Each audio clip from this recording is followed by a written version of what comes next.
Bude mi smutná.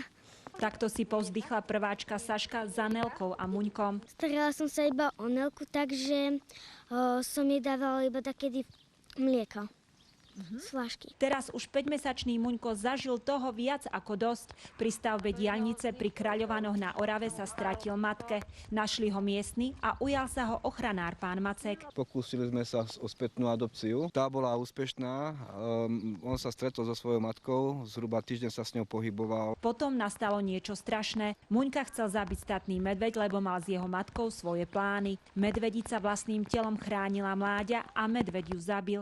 Na túto hrôzu sa pozeral Muňko, ktorý sa ešte dlho tmolil okolo mŕtvého tela matky. Na základe nejakého hlásenia bola nájdená uhynutá jeho matka, on bol 300 metrov od nej. Vedúci rehabilitačnej stanice pán Macek neváhal a rýchlo sa išiel pozrieť na miesto. Spoza rieky na Muňka zakričal. Medvieďa sa rozbehlo, skočilo do rieky Orava a priplával k pánu Macekovi.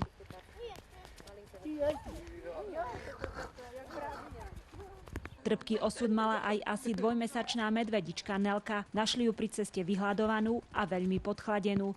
Dlho sa nevedelo, či Nelka prežije, ale vďaka koziemu mlieku zosilnela.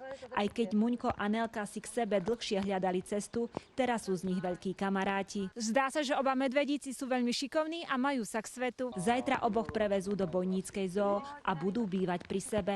So sebou im pribalia aj tohto plyšového medveďa. Z rehabilitačnej stanice v Zázrivej pre televíziu Eliška Prečová.